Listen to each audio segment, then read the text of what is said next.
Boa noite, meus amigos. Bem-vindos ao canal Evangelho e Vida. Vamos rogar a Deus nesse instante as forças espirituais que nos orientam, nossos mentores queridos e anjos da guarda, que nos abençoe neste momento de reflexão, que nos oriente e que dispense em todos os nossos lares as bênçãos da paz, da saúde, da prosperidade e, sobretudo, da alegria. A alegria cristã, a alegria de todos aqueles que confiam, que esperam e perseveram. Hoje nós vamos fazer uma ligeira reflexão, como sempre nós o fazemos. Não é nenhum estudo avançado, mas algumas reflexões sobre as palavras de vida eterna.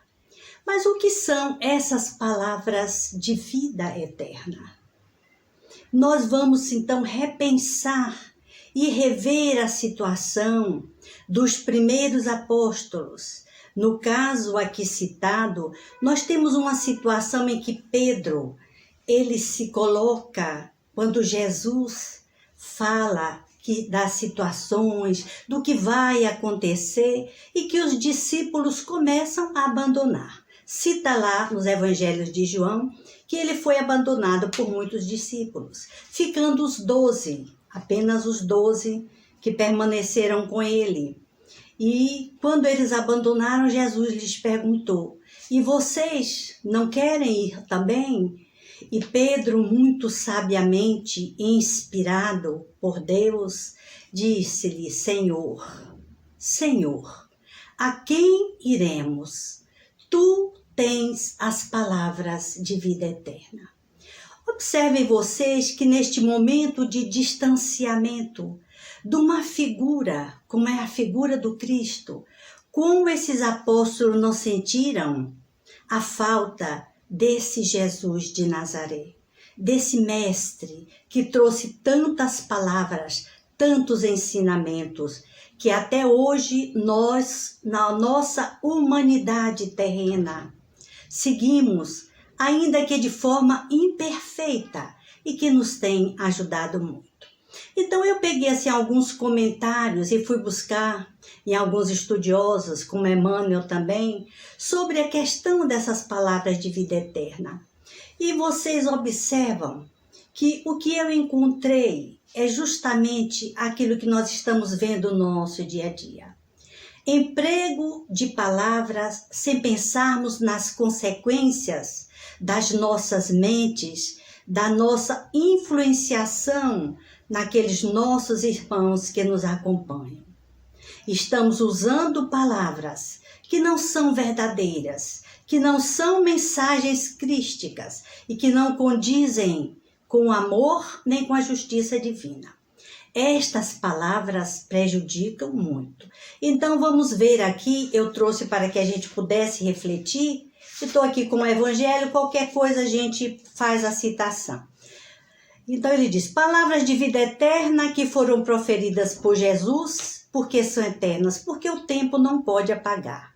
Então é preciso que a gente passe a refletir no poder destas palavras transformadoras, com a qual elas foram expressas, divulgada, ensinada pelo Mestre Jesus, através da palavra, é claro. Então, nós vamos ver um itemzinho para a gente ver como é difícil essa questão de falar sem pensar, sem sentir. A boca fala daquilo que está cheio o coração. Então, o que é que quer nos chamar a atenção esta parte do Evangelho? A palavra é justamente a materialização da nossa alma. Nós falamos aquilo que vai no nosso íntimo, no nosso ser, e o fazemos de forma impensada, sem medir as consequências do nosso verbo, porque o verbo é criador. O verbo é criador. Então, vocês observam que nas leituras evangélicas, como é que se dirigem a Jesus? Como é que ele é definido? Como verbo. O verbo encarnado que habitou entre nós. Deus disse, faça-se. Deus apenas diz, faça-se. E o verbo divino. Jesus, o nosso mestre, ele veio justamente trazer e materializar essa vontade de Deus entre os homens. Então não foi fácil, como não é, para os espíritos numa faixa evolutiva chamada crística. São os Cristos. São os Cristos, aqueles que já alcançaram um estado de luz, que é chamado o Lúcifer, os homens luz, aqueles espíritos que não precisam mais reencarnar entre nós. São esses espíritos como Jesus que governa o planeta Terra, embora muitas pessoas ainda não acreditem e não aceitem. Então é preciso que na Terra, como a gente pode perceber, como vem acontecendo, não é a nossa vontade que muda o mundo. É claro que nós mudamos e através da nossa transformação, nós mudamos aquelas situações que precisam ser modificadas. Mas é sobretudo a vontade de Deus que desce através das mentes soberanas e evoluídas, para que o comando do mundo se faça no comando, no mundo, o progresso entre os homens. Então, vamos mais uma vez buscar aqui alguns elementos para a nossa reflexão. O que sai do coração e da mente através da boca é força viva, viva e palpitante, envolvendo a criatura para o mal ou para o bem, segundo a natureza da emissão. Se for boa, para o bem. Se for mal, para o mal. Não é isso? É o que a gente está vendo. Então, é preciso, observe que Emmanuel nos chama a atenção, que nós estamos sempre rodeados de palavras, de mentes, de sentimentos, e mentes que se expressam nem sempre, e na maioria das vezes, de forma negativa e prejudicial, induzindo aqueles espíritos mais frágeis, mais vulneráveis, a se comprometerem ainda mais. Então, a palavra é vida, a palavra é força. Então, ele diz, é preciso, chamou aqui a atenção que eu achei muito interessante, é preciso criar um diálogo afetivo com as mensagens do Cristo. O que seria esse diálogo afetivo? Não é só a questão da roupagem, as palavras bonitas, as citações evangélicas, ou as citações de beleza, como nós vemos muitos oradores, muitos espíritos que têm o dom da palavra, mas é preciso que a gente se familiarize, conheça e traga para o condomínio afetivo, no profundo mais íntimo do nosso ser, estas palavras que poderão se materializar no bem ou no mal, conforme o tom em que elas foram proferidas, conforme a natureza em que foram proferidas. E assim a gente tem palavras escritas e palavras faladas. Mas ele diz aqui mais adiante, Pedro, olha, aqui ele faz uma citaçãozinha de Pedro, quando ele pede ajuda a Jesus. Isso quando Jesus partiu já para o mundo espiritual. Ele pede, Pedro aí Jesus coloca para Pedro através da citação de Humberto de Campos. Então ele diz, Pedro, quando quiseres a minha orientação, lembra que o Evangelho tem a minha palavra. Então é bom que a gente conheça e que a gente comece a amar, a gostar, porque ninguém ama aquilo que não conhece. Então, o amor, esse trabalho de amorização, só se dá quando nós passamos para uma consciência mais profunda, que é uma experiência pessoal. Aí a gente passa a amar e passa a refletir no mundo através das nossas ações e dos nossos pensamentos. Mas o que é que nós vamos chamar a atenção aqui? é que estes ensinamentos, estas palavras de vida eterna, como nós vamos vendo aqui, ela é trazida ao mundo por um Cristo. Observem, em todas as escrituras, todos os evangelhos, todas as religiões sabem e têm notícia disso. O Cristo recebia o pensamento divino. Ele dizia, eu e meu Pai somos um. Olhem bem, um Espírito que vivia e que vive em unidade com o Pai, em unidade com Deus. Então ele trazia esse pensamento divino e o concretizava. Nós não podemos ainda, não temos condições de mensurar o potencial que está armazenado em cada palavra do Cristo. É muito difícil, basta que a gente se apegue nas pequeninas palavras de vida e não precisa ir tão longe. É preciso que sejamos coerentes no pouco. Então vamos aqui mais adiante nesse nosso raciocínio. Como é que nós vamos reconhecer o teor das palavras? Por que eu estou trazendo estas reflexões, meus amigos? Pedindo permissão no lar de vocês, agradecendo por estar recebida nos lares de todos vocês, para que a gente reflita na nossa proposta de vida, no nosso devir cotidiano. Então vamos trazer ideias que a gente possa refletir nas nossas ações. Nós estamos vendo mães que renegam seus filhos, nós estamos vendo pessoas que hostilizam outras tantas pessoas e que não sabem e não fazem ideia da responsabilidade de tamanho comportamento. Veja bem, como então reconhecer o teor das palavras?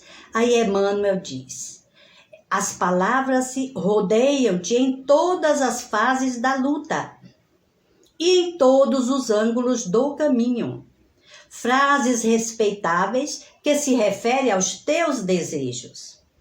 Palavras de ânimos e consolações que vêm através dos amigos. Observe quanta coisa boa. Opiniões também acerca de assuntos que não te dizem respeito. Também chegam. Discursos vazios que os teus ouvidos lançam ao vento. Entra por aqui, sai por aqui. Não é? Discursos vazios. Então ele diz palavras e palavras. Palavras faladas e palavras escritas. Então, Deus criou a palavra. O homem engendrou o falatório. Segundo Emmanuel, para a nossa reflexão, falatório é desperdício, e quando assim não seja, não passa de escura corrente de venenos psíquicos. Não aceite em sua casa quem lhe for levar um presentinho, quem lhe for lhe dar uma boa nova, uma boa notícia. Quando vierem com fofocas, não dê vazão. Não dê guarida, porque essas pessoas que trazem maledicências, que são transmissoras de ideias negativas, de notícias malsãs e que só vivem comentando mal e passando e repassando, fazendo essa corrente escura, veja bem, de venenos psíquicos. São venenos psíquicos. E quando sai junto de você, você está envenenado. Às vezes você se sente mal, sente um cansaço, parece que lhe roubaram todas as suas forças.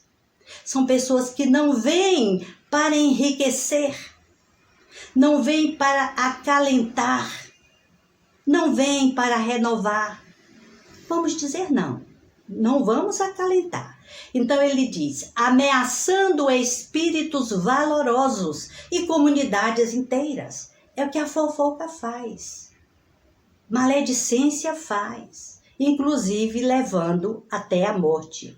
Como ele chama a atenção. A murmuração perniciosa propicia a morte. Cuidado com aquilo que nós estamos transmitindo. Através da palavra, através dos pensamentos. Então, nós vamos ver aqui, analisar como é que se forma esse circuito de forças psíquicas. É um circuito de forças, de energias psíquicas. Então, vamos ver aqui. Pensamento é fermentação espiritual. Ele nos chama a atenção, nós pegamos essas reflexões que achamos muito importantes. Em primeiro lugar, o que é que acontece? Estabelece através de atitudes. Em segundo, gera um hábito. Então, aqueles comportamentos já vão se repetindo e gerando um hábito. E depois, governa expressões e palavras, através das quais a individualidade influencia no mundo. Perceberam como é que chega? É um circuito muito sutil e que a gente precisa parar logo no começo. Chegou nas primeiras atitudes já, dá um basta, não dê ouvidos nem repita. Porque essas forças psíquicas são sutis e muitas vezes nos levam a comportamentos que depois até a gente vai se arrepender, se maldizer mais tarde, não é? Então, o fermento, como ele coloca aqui no Evangelho, o fermento isso é Paulo de Tarso, viu gente? O fermento é uma substância que excita outras substâncias e nossa vida é sempre um fermento espiritual com que influenciamos as existências alheias. Perceberam como é delicado nosso pensamento? Nós trazemos o quê? Fermentados em nós, o fermento espiritual, que pode influenciar para o bem ou para o mal, as existências alheias, as existências dos nossos filhos. Quantas vezes é uma palavra malsã, é uma palavra que bota para baixo, e as pessoas ficam marcadas. Muitas vezes para o resto da vida, quando não recebem nem ajuda espiritual, nem ajuda psíquica de que tanto necessita. Então, dentre as expressões articuladas ou silenciosas, junto das quais a tua mente se desenvolve, encontrarás, porém, as palavras de vida eterna. E ele aí nos chama a atenção. Guarda teu coração a escutar. Guarda. Olha aqui o diálogo afetivo. Olha aqui o diálogo afetivo. Do amor, da afetividade. Da guarida e amar e exercitar o que é bom. Porque o que é bom vem de Deus. E vem dos amigos, como ele vem dos amigos, vem de mensagens, através de mensagens escritas, faladas e muitas outras. Muitas vezes te mantém despercebido e não lhes assinalas o aviso, o cântico, a lição e a beleza. Vigia no mundo isolado de ti mesmo, para que não percas o sabor e a claridade destas palavras. Vigia, ora e tem muito cuidado. E vamos ter muito cuidado. Às vezes é aquela vozinha amiga que através do telefone diz: "Oh, você pode me dar aí um atestado?" Justificando que eu estou doente porque eu não posso ir trabalhar para justificar a minha ausência? Perceberam a indução através da amizade? Justifique, quer dizer, falseie um documento para que eu possa me liberar das minhas responsabilidades. Então, chamam pessoas através das falsas amizades. Essa não é uma mensagem crística. Estas não são palavras de vida eterna.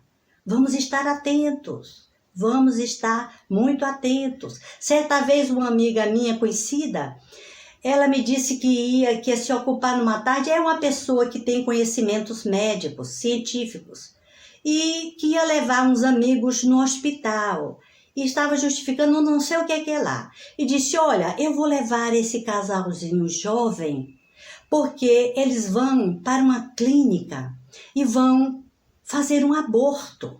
Então eu vou acompanhá-los, porque eles estão sozinhos, eles não têm parentes, eles não têm amigos, e eu vou fazer eles companhia." Eu, muito lucidamente, de repente, não sei porque uma luz me veio, não me omiti, eu disse: "Mas querida, você está pensando no que você vai fazer? Você vai ser cúmplice. Cúmplice de um assassinato. Cúmplice de um aborto. Tá certo que as mulheres que cometem estão ignorantes ainda da sua responsabilidade, mas aquela pessoa com quem eu estava falando tinha conhecimentos suficientes, mas faltava o quê? Faltava aquele senso de, não só de justiça, a flor da pele, mas aquela conscientização e aquela, como é que eles dizem, aquela atenção, aquele cuidado nas mensagens, nos chamados que nos chegam. Isso é fato, isso está ocorrendo em nossas vidas a todos os instantes. Estas são palavras de vida eterna. Se não são, se não trazem mensagem de vida, se não trazem mensagem de fé e esperança, se não trazem amor, diga, tô fora. Não contem comigo. Então é preciso ter coragem, não precisamos ficar inimigos das pessoas. Nós não aceitamos as ideias que não são boas. Mas não é que não aceitemos as pessoas. Às vezes uma palavra de alerta, muito carinhosa e amiga, sem querer intervir na responsabilidade nem no livre-arbítrio de cada um. Com muito carinho eu estou colocando isso aqui para vocês. Faz parte de uma experiência de vida.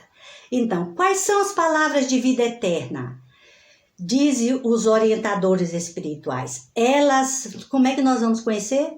Elas nascem do amor insondável do Cristo, como a água pura do seio imenso da terra. Estas palavras de vida eterna exortam-te a considerar a grandeza de Deus e a viver de conformidade com as suas leis. São aquelas pessoas cheias de Deus e, como dizem os religiosos, cheias do Espírito Santo, e que vêm até nós para aclarar as nossas mentes, para nos incentivar, para nos exortar. Estas palavras de vida eterna também referem-se ao planeta como sendo nosso lar e à humanidade como sendo nossa família. Revelam no amor o laço que nos une a todos. Indicam no trabalho o nosso roteiro de evolução e aperfeiçoamento.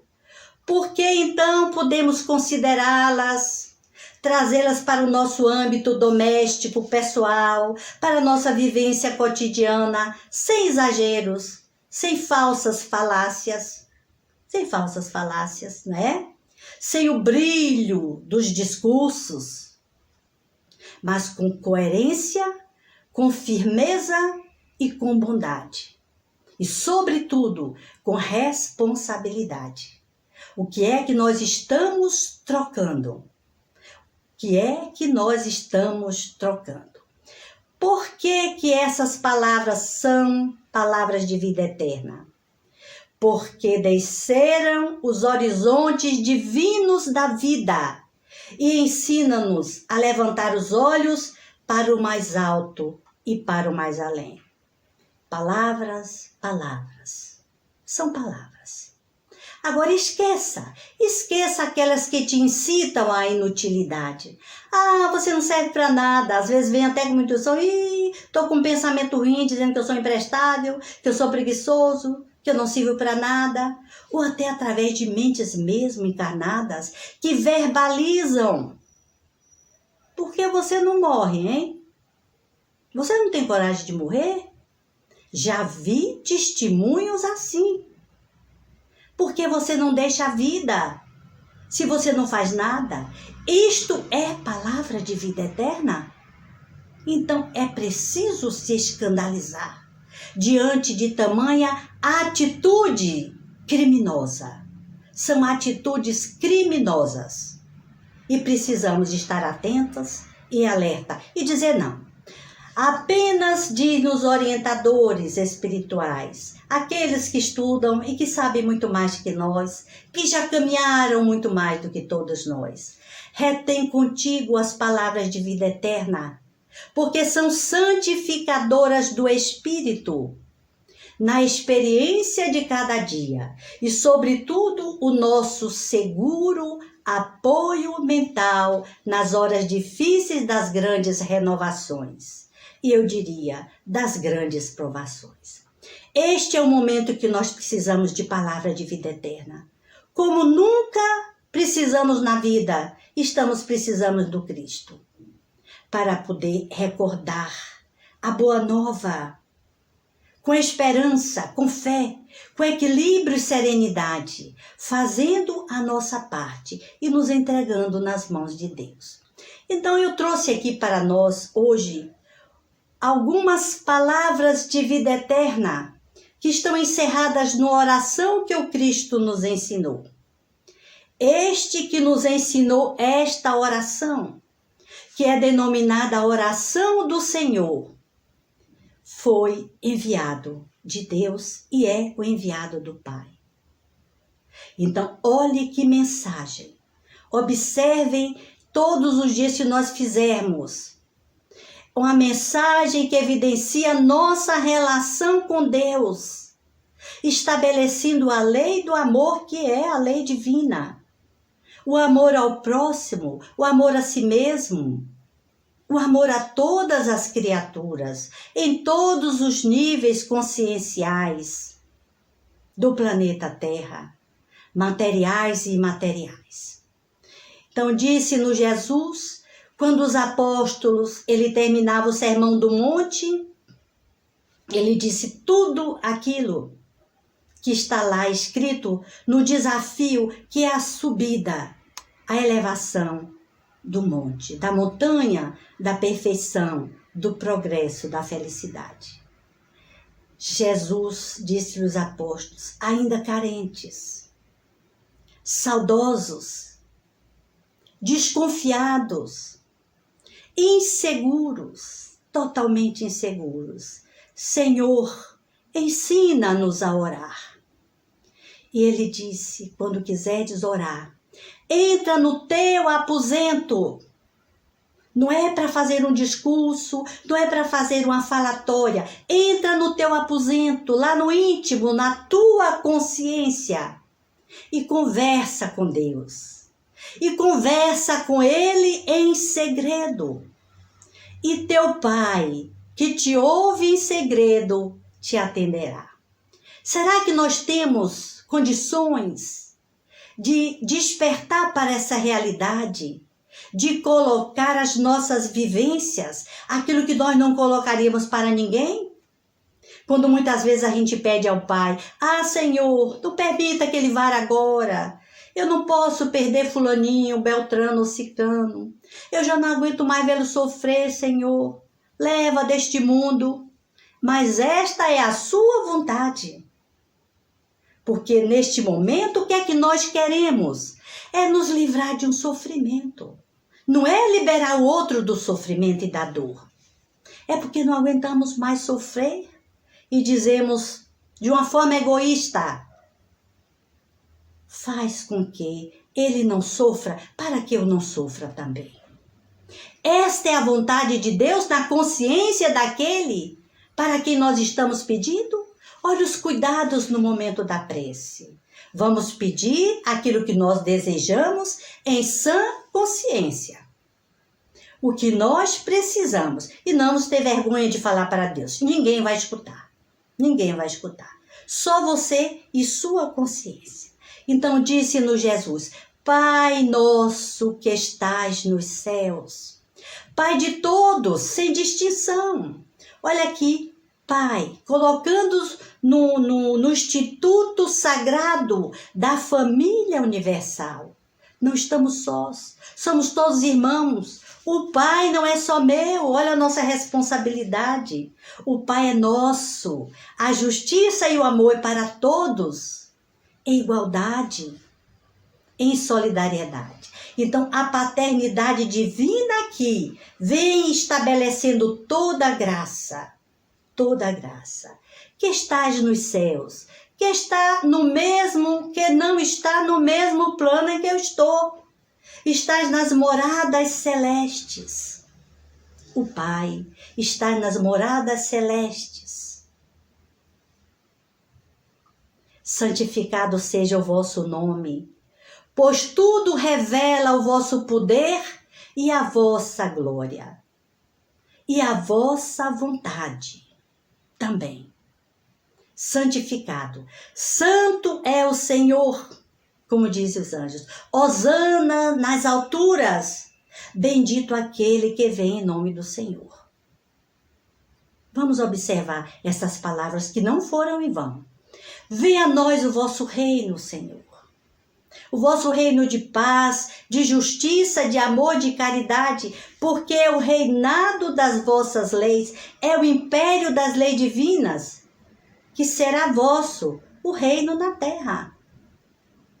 Através de nós, sim, desde que cumpramos essa lei, esse reino dos céus que está dentro de cada um de nós. Observe que esse Pai Nosso vai estabelecendo cada vez mais, estreitando as nossas relações com o nosso Pai Criador.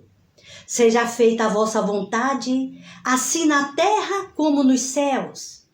Fazer a vontade, Senhor, é obedecer às vossas leis e não a nossa vontade egoísta.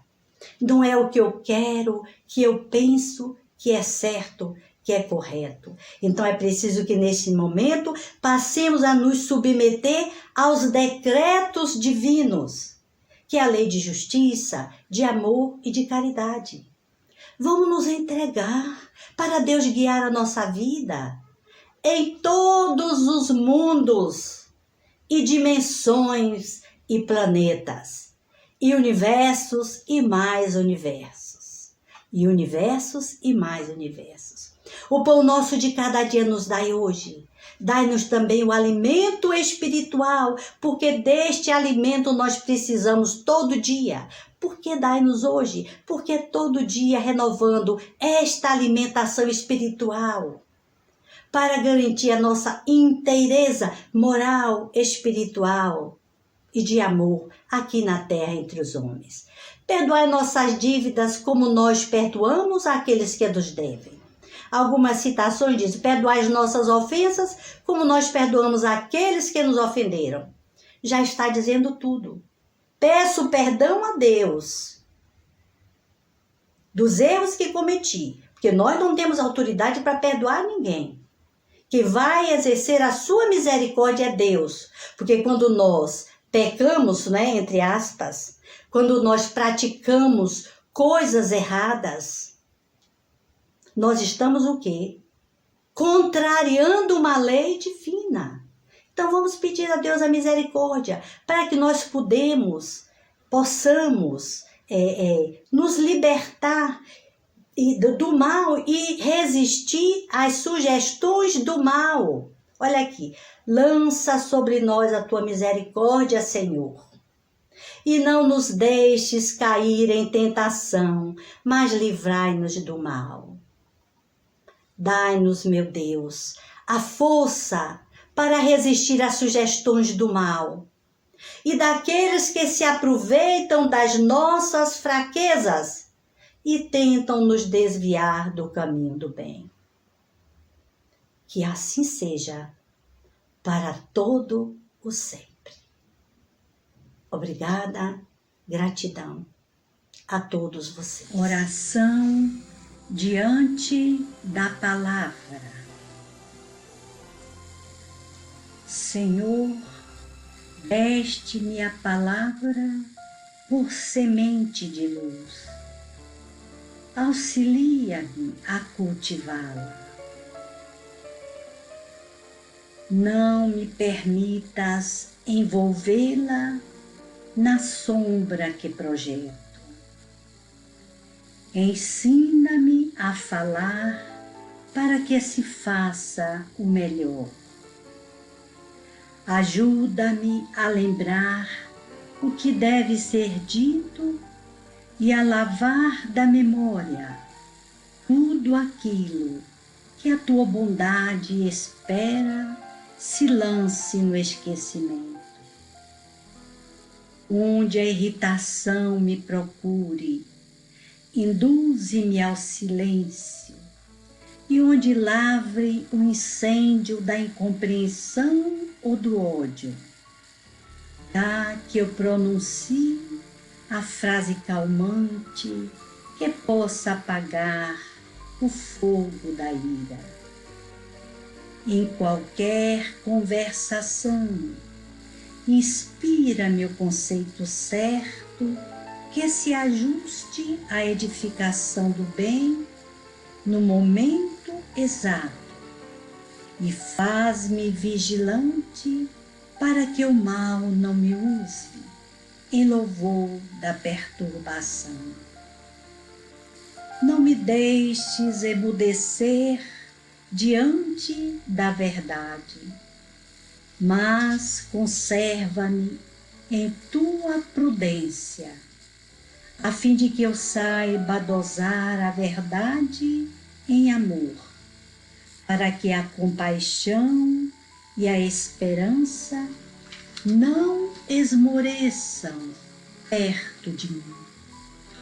Traze meu coração ao raciocínio, sincero e sem aspereza, brando sem preguiça, fraterno sem exigência, e deixa, Senhor, que a minha palavra te obedeça à vontade, hoje e sempre.